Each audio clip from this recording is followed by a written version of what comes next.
प्रस्तुत है अलगोजा कहानी का भाग 2।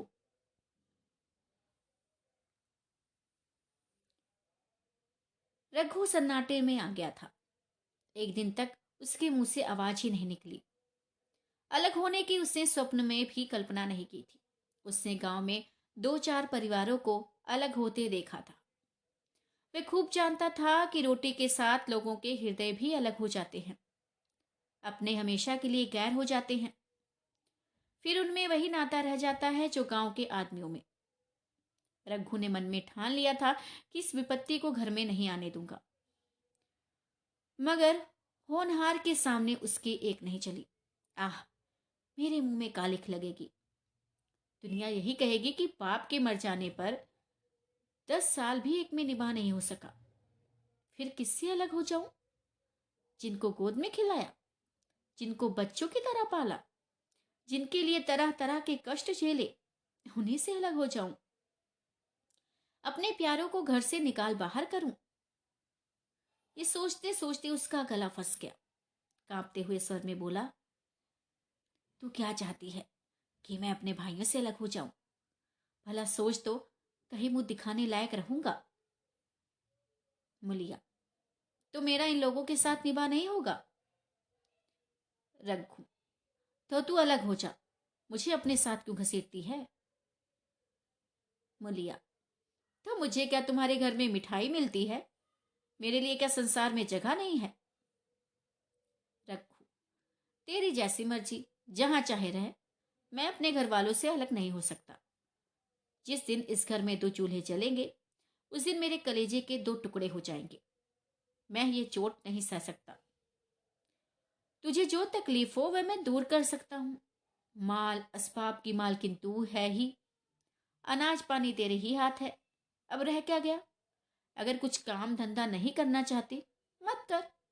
अब भगवान ने मुझे सबाई दी होती तो मैं तुझे तिनका तक उठाने नहीं देता। तेरे ये सुकुमार हाथ पांव मेहनत मजदूरी करने के लिए बना ही नहीं गए। मगर क्या करूं, अपना कुछ बस ही नहीं है। अब फिर भी तेरा जी कोई काम करने को ना चाहे, मत कर। मगर मुझसे अलग होने को ना कहे। तेरे पैरों पड़ता हूं। मुलिया ने सिर से आंचल खिसकाया और जरा समीप आकर बोली, मैं काम करने से नहीं डरती, न बैठे बैठे खाना चाहती हूँ, मगर मुझसे किसी की धौंस नहीं सही जाती। तुम्हारी ही काकी घर का कामकाज करती हैं तो अपने लिए करती हैं, अपने बाल बच्चों के लिए करती हैं, मुझ पर कुछ एहसान नहीं करती। फिर मुझ पर धौंस क्यों जमाती हैं? अगर उन्हें अपने बच्चे प्यारे होंगे तो मुझे तो तुम्हारा आसरा है। मैं अपनी आंखों से ये नहीं देख सकती कि सारा घर तो चैन करे, जरा जरा से बच्चे तो दूध पिए, और जिसके बलबूते पर गृहस्थी बनी हुई है वह बेचारा मट्ठे को तरसे। कोई पूछने वाला ना हो तो ऐसा नहीं होना चाहिए। जरा अपना मुंह तो देखो, कैसी सूरत निकल आई है। औरों के तो 4 बरस में अपने पट्टे तैयार हो जाएंगे, और तुम तो 10 साल में खाट पर पड़ जाओगे। बैठ जाओ, खड़े क्यों हो? क्या मारकर भागोगे? मैं तुम्हें जबरदस्ती नहीं बांध लूंगी, या मालकिन का हुक्म नहीं है। सच कहो, तुम बड़े कटकलेजी हो। मैं जानती कि ऐसे निर्मोहिये से पाला पड़ेगा तो इस घर में भूल से नहीं आती। आती भी तो मन न लगाती, मगर अब तो मन तुमसे लग गया। घर भी जाऊं तो मन यहीं रहेगा, और तुम जो हो मेरी बात नहीं पूछते। मुलिया की ये रसीली बातें रघु पर कोई असर नहीं डाल सकी। वह उसी रुखाई से बोला, देख मुलिया, मुझसे ये नहीं होगा। अलग होने का ध्यान करते ही मेरा मन ना जाने कैसा हो जाता है। ये चोट मुझसे नहीं सही जाएगी। मुलिया ने कहा, तो ठीक है, चूड़ियां पहनकर अंदर बैठो। लाओ मैं मूछे लगा लूं। मैं तो समझती थी कि तुम में भी कुछ कलबल है, अब देखती हूं तो निरे मिट्टी के लौंदे हो। पन्ना दालान में खड़ी दोनों की बातचीत सुन रही थी। अब उससे रहा नहीं गया। सामने आकर रघु से बोली, देख बेटा, जब वह अलग होने पर तुली हुई है, फिर तू क्यों उसे जबरदस्ती मिलाए रखना चाहता है? तू उसे लेकर रहो, हमारे भगवान ने निभा दिया। अब क्या? अब क्या डर? अब तो भगवान की दया से तीनों लड़के सयाने हो गए हैं, अब कोई चिंता नहीं। रघु ने आंसू भरी आंखों से पन्ना को देखकर कहा कि तू भी पागल हो गई है क्या? जानती नहीं, दो रोटियां होते ही दो मन हो जाते हैं। अरे बेटा, जब वे मानती ही नहीं तब तुम क्या करोगे? भगवान की मर्जी होगी तो कोई क्या करेगा। प्रारब्ध में जितने दिन एक साथ रहना लिखा था उतने दिन रहे, अब उसकी यही मर्जी है तो यही सही। तुमने मेरे बाल बच्चों के लिए जो कुछ किया वह भूल नहीं सकती। अगर तुमने इनके सिर पर हाथ ना रखा होता तो आज इनकी न जाने क्या गति होती, ना जाने किसके द्वार पर ठोकरे खाते होते, ना जाने कहाँ कहाँ भीख मांगते फिरते। तुम्हारा जस मरते दम तक गाऊंगी। अगर मेरी खाल तुम्हारे जूते बनाने के काम आती तो खुशी से दे दूं। चाहे तुमसे अलग हो जाऊं, पर जिस घड़ी पुकारोगे कुत्ते की तरह दौड़ी आऊंगी। और हाँ, ये भूल कर भी नहीं सोचना कि तुमसे अलग होकर मैं तुम्हारा बुरा चेतूंगी। जिस दिन तुम्हारा अनभल मेरे मन में आएगा उसी दिन विष खाकर मर जाऊंगी। भगवान करे तुम दूधो नहाओ पूतो फलो। मरते दम तक यही असीस मेरे रोए रोए से निकलती रहेगी। और अगर लड़के भी अपने बाप के हैं तो मरते दम तक तुम्हारा पोस मानेंगे। और यह कहकर पन्ना रोती ही वहां से चली गई। रघु वही मूर्ति की तरह बैठा रहा। आसमान की ओर टकटकी लगी थी और आंखों से आंसू बह रहे थे। पन्ना की बातें सुनकर मुलिया समझ गई कि अपने पौ बारह हैं। चटपट उठी, घर में झाड़ू लगाई, चूल्हा जलाया और कुएं से पानी लाने चली। उसकी टेक जो पूरी हो गई थी। गांव में स्त्रियों के दो दल होते हैं, एक बहुओं का, दूसरा सासों का। बहुएं सलाह और सहानुभूति के लिए अपने दल में जाती हैं, सासें अपने में। दोनों की पंचायतें अलग होती हैं। मुलिया को कुएं पर 2-3 बहुएं मिल गई। एक ने पूछा, री, आज तो तुम्हारी बुढ़िया बहुत रोध हो रही थी। मुलिया ने विजय गर्व के साथ कहा, अरे इतने दिनों से घर की मालकिन बनी हुई हैं, अब राजपाट छोड़ते किसे अच्छा लगता है बहन।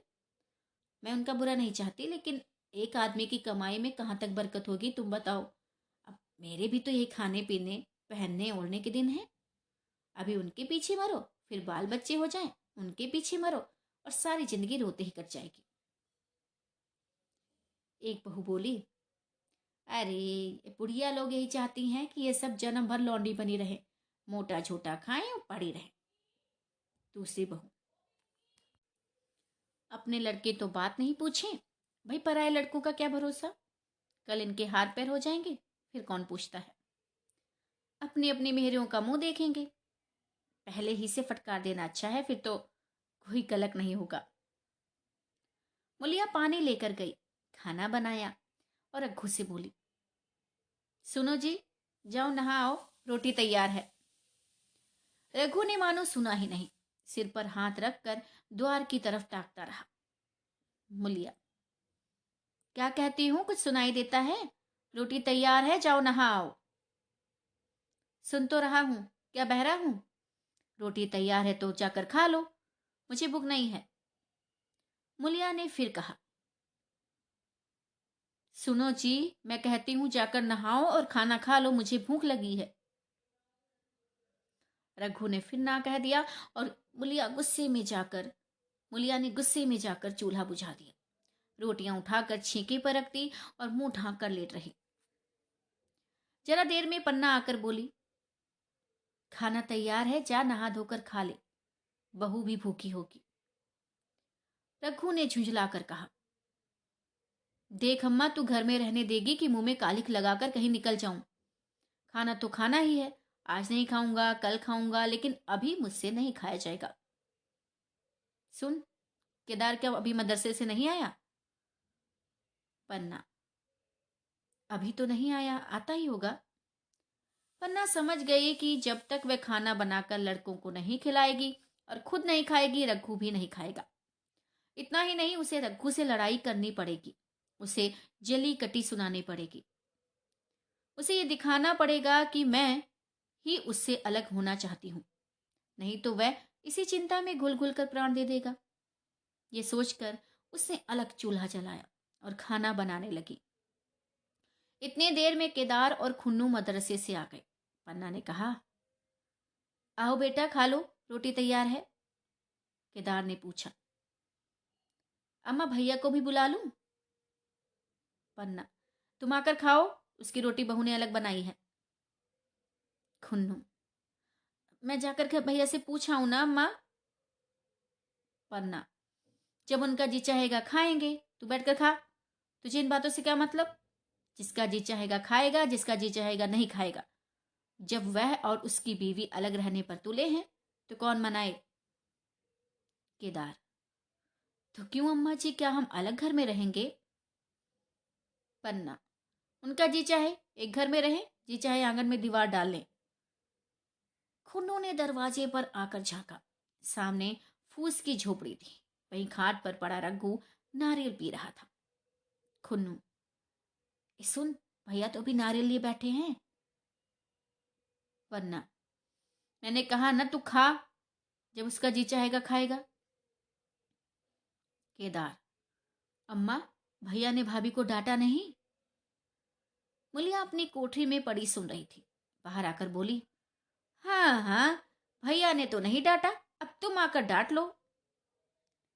केदार के चेहरे पर रंग उड़ गया, फिर जुबान नहीं खुली। तीनों लड़कों ने खाना खाया और बाहर निकले। लू चलने लगी थी। आम के बाग में गांव के लड़के लड़कियां हवा से गिरे हुए आम चुन रहे थे। केदार ने कहा, आज हम भी आम चुनने चलें, खूब आम गिर रहे हैं। खुन्नू, दादा जो बैठे हैं। लक्ष्मण, मैं नहीं जाऊंगा, दादा घुड़केंगे। केदार, बट वह तो अब अलग हो गए हैं। लक्ष्मण, तो अब हमको कोई मारेगा तब भी दादा नहीं बोलेंगे?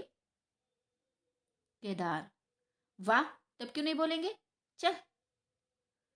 रघु ने तीनों लड़कों को दरवाजे पर खड़े देखा, पर कुछ बोला नहीं। पहले तो वह घर के बाहर निकलते ही उन्हें डांट बैठता था, पर आज वह मूर्ति के समान निश्चल बैठा रहा। अब लड़कों को कुछ साहस हुआ, कुछ दूर और आगे बढ़े। रघु अब भी नहीं बोला। कैसे बोले? वह सोच रहा था कि काकी ने लड़कों को खिला पिला दिया, मुझसे पूछा तक नहीं। क्या उसकी आंखों पर भी पर्दा पड़ गया है? अगर मैंने लड़कों को पुकारा और वे नहीं आए तो मैं उनको मार पीट तो नहीं सकूंगा। लू में सब मारे मारे फिरेंगे, कहीं बीमार न पड़ जाए। उसका दिल महसूस कर रह जाता था, लेकिन मुंह से कुछ कह नहीं सकता था। लड़कों ने देखा कि ये बिल्कुल नहीं बोलते तो निर्भय होकर चल पड़े। सहसा मुलिया ने आकर कहा, अब तो उठोगे कि अब नहीं? जिनके नाम पर फांका कर रहे हो ना, उन्होंने मजे से लड़कों को खिलाया है और आप भी खाया है, अब आराम से सो रही हैं। मोर पिया बात न पूछे, मोर सुहागिन नाम। एक बार भी तो मुंह से नहीं फूटा कि चलो भैया खा लो। रघु को इस मर्मांतक पीड़ा हो रही थी, इस समय मर्मांतक पीड़ा हो रही थी। मुलिया के इन कठोर शब्दों ने जैसे घाव पर नमक छिड़क दिया। दुखित नेत्रों से देखकर बोला, भगवान तेरी जो मर्जी थी वही हुआ, अब जा ढोल बजा। नहीं, तुम्हारे लिए थाली परोसे बैठी हूं। देख मुलिया, मुझे चिढ़ा मत, तेरे पीछे मैं भी बदनाम हो रहा हूं। जब तू किसी की होकर नहीं रहना चाहती तो दूसरों को क्या गरज है जो मेरी खुशामद करें? जाकर काकी से पूछ, लड़के आम चुनने गए हैं, उन्हें पकड़ लाऊं। ये जाता है मेरा अंगूठा, तुम्हें 100 बार गरज हो तो जाकर पूछो। इतने में पन्ना भी भीतर से निकल आई। रघु ने पूछा, अम्मा लड़के बगीचे में चले गए, लू चल रही है। अब कौन पुछत्तर है बेटा, बगीचे में जाएं, पेड़ पर चढ़ें, पानी में डूबें, मैं अकेली क्या क्या करूं? जाकर पकड़ लाऊं अम्मा? हाँ, जब तुम्हें अपने मन से नहीं जाना है तो फिर मैं जाने को क्यों कहूं? तुम्हें रोकना होता तो रोक नहीं देते, तुम्हारे सामने ही तो गए होंगे। पन्ना की बात पूरी भी नहीं हुई थी कि रघु ने नारियल कोने में रख दिया और बाग की तरफ चल दिया। रघु लड़कों को लेकर बाग से लौटा तो देखा मुलिया अभी तक झोपड़े में खड़ी है। बोला, तू जाकर खा क्यों नहीं लेती? मुझे तो इस समय भूख नहीं है। मूलिया, हाँ, भूख क्यों लगेगी? भाइयों ने खाया, वह तुम्हारे पेट में पहुंच ही गया होगा। मूलिया, मैं कह रहा हूं मुझे जला मत, नहीं अच्छा नहीं होगा। खाना कहीं भागा नहीं जाता। एक बेला नहीं खाऊंगा तो मर नहीं जाऊंगा। क्या तू समझती है घर में आज कोई बात हो गई है? तूने घर में चूल्हा नहीं जलाया। तूने घर में चूल्हा नहीं जलाया, मेरे कलेजे में आग लगाई है। मुझे घमंड था कि और चाहे कुछ हो जाए पर मेरे घर में फूट का रोग नहीं आने पाएगा। पर तूने तूने मेरा घमंड चूर कर दिया। प्रारब्ध की बात है। ओ हो, सारा मोह छो तुम्ही को है कि और किसी को है? मैं तो किसी को तुम्हारी तरह बिसुरते नहीं देखती।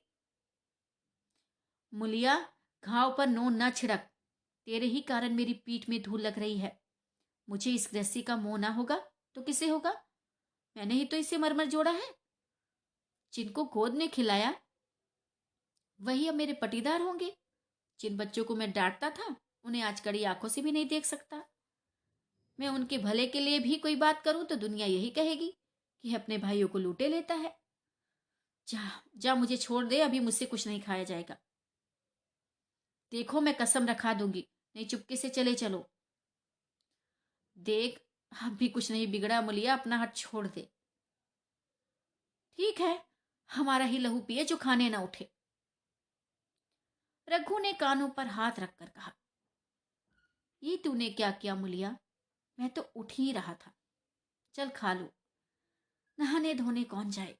लेकिन इतना कहे देता हूं कि चाहे 4 की जगह 6 रोटियां खा जाऊं, चाहे तू मुझे घी के मटके में डुबा दे, पर यह दाग मेरे दिल से नहीं मिटेगा। अरे छोड़ो, दाग साग सब मिट जाएगा। पहले सबको ऐसा ही लगता है। देखते नहीं हो उधर कैसे चैन की बंशी बज रही है? अब वह तो मना ही रही थी कि किसी तरह यह सब अलग हो जाए। अब वह पहले किसी तो चांदी नहीं है कि जो घर में आए सब गायब हो जाए। अब क्यों माए साथ रहने लगी? हाँ मुलिया, इसी बात का तो मुझे गम है। काकी से, अम्मा से मुझे ऐसी आशा नहीं थी। रघु खाने बैठा तो कौर विष के घूंट सा जान पड़ता था। रोटियां भूसी की हैं, दाल पानी सी लगती थी। पानी कंठ के नीचे नहीं उतरता था। दूध की तरफ देखा तक नहीं। 2-4 ग्रास खाकर उठ गया, जैसे किसी प्रियजन के श्राद्ध का भोजन हो। रात का भोजन भी उसने इसी तरह किया। भोजन क्या क्या, कसम पूरी की। रात भर उसका चित्त उद्विग्न रहा। एक अज्ञात शंका उसके मन पर छाई हुई थी, जैसे बोला मैं तो द्वार पर बैठा रो रहा हूं। वह कई बार चौंक कर उठा। ऐसा जान पड़ा भोला उसकी ओर तिरस्कार की आंखों से देख रहा है। वे दोनों जून भोजन करता था, पर जैसे शत्रु के घर। भोला की शोकमग्न मूर्ति आंखों से नहीं उतरती थी। रात को उसे नींद नहीं आती। वह गांव में निकलता तो इस तरह मुंह चुराए, सिर झुकाए, मानो गो हत्या की हो। करते कराते 5 साल गुजर गए। रघु अब 2 लड़कों का बाप था। आंगन में दीवार खिंच गई थी, खेतों में मेड़े डाल दी गई थी और बैल बछिए बांध लिए गए थे। केदार की उम्र अब 19 की हो गई थी। उसने पढ़ना छोड़ दिया था और खेती का काम करता था। खुन्नू गाय चराता था। केवल लक्ष्मण अब तक मदरसे जाता था। पन्ना और मुलिया दोनों एक दूसरे की सूरत से जलती थी, लेकिन मुलिया के दोनों लड़के ज्यादातर पन्ना ही के पास रहते। वही उन्हें उपटन मालती, वही काजल लगाती और वही गोद में लिए फिरती। लेकिन मुलिया के मुंह से अनुग्रह का एक शब्द भी नहीं निकलता। न पन्ना ही इसकी इच्छुक थी। वह जो कुछ करती निर्वाज्य भाव से करती थी। उसके 2-2 लड़के अब कमाऊ हो गए थे। लड़की खाना पका लेती थी और वह खुद ऊपर का काम काज कर लेती। इसके विरुद्ध रघु अपने घर का अकेला था। वह भी दुर्बल, अशक्त और जवानी में बूढ़ा। अभी आयु 30 वर्ष से अधिक नहीं थी, लेकिन बाल खिचड़ी हो गए थे। कमर भी झुक चली थी। खांसी ने जीर्ण कर रखा था। देखकर दया आती थी, और खेती पसीने की वस्तु है। कहती कि जैसी सेवा होनी चाहिए वह उससे नहीं हो पाती। फिर अच्छी फसल कहाँ से आती? कुछ ऋण भी हो गया था। वह चिंता और भी मारे डालती थी। चाहिए तो ये था कि अब उसे कुछ आराम मिलता। इतने दिनों के निरंतर परिश्रम के बाद सिर का बोझ कुछ हल्का होता। लेकिन मुलिया की स्वार्थपरता और अदूरदर्शिता ने लहराती हुई खेती उजाड़ दी। अगर सब एक साथ रहते तो वह अब तक पेंशन पा जाता। मजे में द्वार पर बैठा हुआ नारियल पीता। भाई काम करते और वह सलाह देता। महतो बना फिरता। कहीं किसी के झगड़े चुकाता, कहीं साधु संतों की सेवा करता। वह अवसर हाथ से निकल गया। अब तो चिंता भार दिन दिन बढ़ता जाता था। आखिर उसे धीमा धीमा ज्वर रहने लगा। हृदय शूल, चिंता, कड़ा परिश्रम और अभाव का यही पुरस्कार है। पहले कुछ परवाह नहीं किया, समझा आप ही आप अच्छा हो जाएगा। मगर कमजोरी बढ़ने लगी तो दवा की फिक्र हुई। जिसने जो बता दिया खा लिया। डॉक्टरों और वैद्यों के पास जाने की सामर्थ्य कहाँ, और सामर्थ्य भी होती तो रुपए खर्च कर देने के सिवा और नतीजा ही क्या था। जीर्ण ज्वर की औषधि आराम और पुष्टिकारक भोजन है। ना वह बसंत मालती का सेवन कर सकता था और ना आराम से बैठकर बलवर्धक भोजन कर सकता था। कमजोरी बढ़ती ही गई। पन्ना को अवसर मिलता तो वह आकर उसे तसल्ली देती। लेकिन उसके लड़के अब रघु से बात भी नहीं करते थे। दवा दारू तो क्या करते, उसका और मजाक उड़ाते। कहते, हाँ, भैया समझते थे कि हम लोगों से अलग होकर सोने और ईंट रख लेंगे। भाभी भी समझती थी सोने से लज जाऊंगी। अब देखें कौन पूछता है। सिसक सिसक कर ना मरे तो कह देना। बहुत हाय हाय भी अच्छी नहीं होती भैया। आदमी उतना काम करे जितना हो सके, ये नहीं कि रुपए के लिए जान दे दे। पन्ना कहती, रघु बेचारे का कौन सा दोष है, चुप करो तुम लोग। तो केदार कहता, चल मैं खूब समझता हूं। भैया की जगह मैं होता तो डंडे से बात करता। मजाल थी कि औरत यूं जिद करती। ये सब भैया की चाल थी, सब सधी भदी बात थी। आखिर एक दिन रघु का टिमटिमाता हुआ जीवन दीपक बुझ गया। मौत ने सारी चिंताओं का अंत कर दिया। अंत समय उसने केदार को बुलाया था, पर केदार को हुक्म में पानी देना था। डर गया था कहीं दवा के लिए न भेजें, तो इसलिए बहाना बना दिया था। इधर मुलिया का जीवन अंधकारमय हो गया। जिस भूमि पर उसने मंसूबों की दीवार खड़ी की थी, वह नीचे से खिसक गई थी। जिस खूंटे के बल पर वह उछल रही थी, वह उखड़ गया था। गांव वालों ने कहना शुरू किया, ईश्वर ने कैसा तत्काल दंड दिया है बेचारी, हर इलाज के। अब क्या करेगी, रोया करेगी और क्या। मुलिया हमारे इलाज के अपने दोनों बच्चों को लिए रोया करती। गांव में किसी को मुंह दिखाने का साहस नहीं होता। प्रत्येक प्राणी उससे कहता हुआ मालूम होता था, हाँ, मारे घमंड के धरती पर पांव नहीं रखती थी महारानी। आखिर सजा मिली गई कि नहीं। अब इस घर में कैसे निर्वाह होगा, किसके सहारे करेगी, किसके बल पर खेती होगी। बेचारा रघु बीमार था, दुर्बल था, पर जब तक जीता रहा भाई अपना काम करता रहा। भारे कमजोरी के कभी कभी सिर पकड़कर बैठ भी जाता तो जरा दम लेकर काम करता रहता, तो महारानी बनी फिरती थी। अब क्या, सारी खेती तहस नहस हो रही थी। भाई कौन संभालेगा।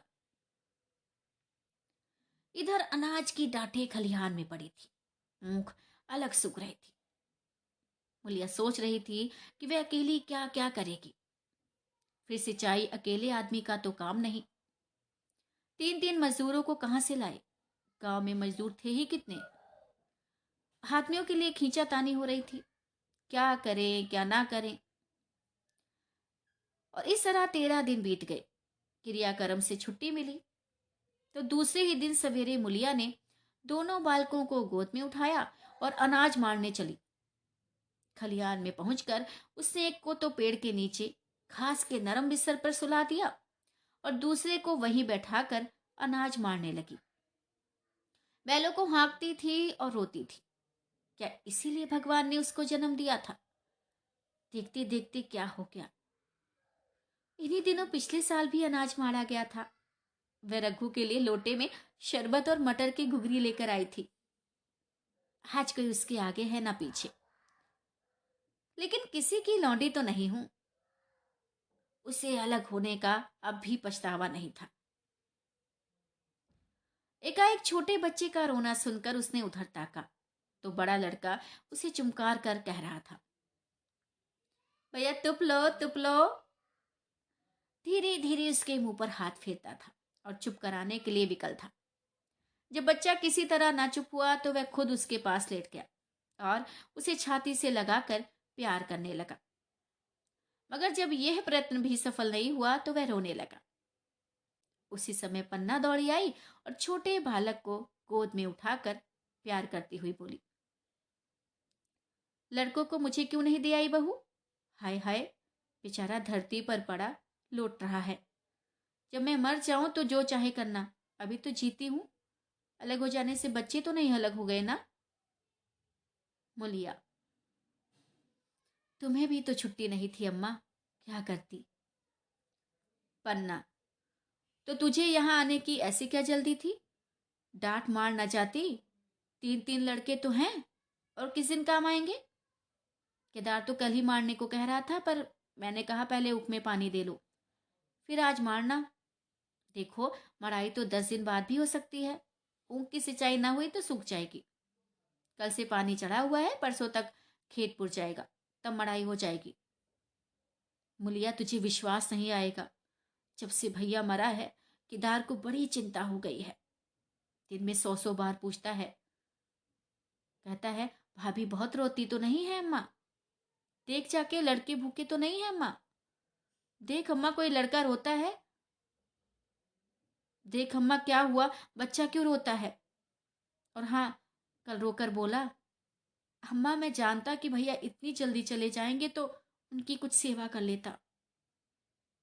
कहाँ जगाए जगाए उठता था, अब देखती हो वह रात से उठकर काम में लग जाता है। खुन्नू कल जरा सा बोला, पहले हम अपनी ऊख में पानी दे लेंगे, तब भैया की ऊख में देंगे।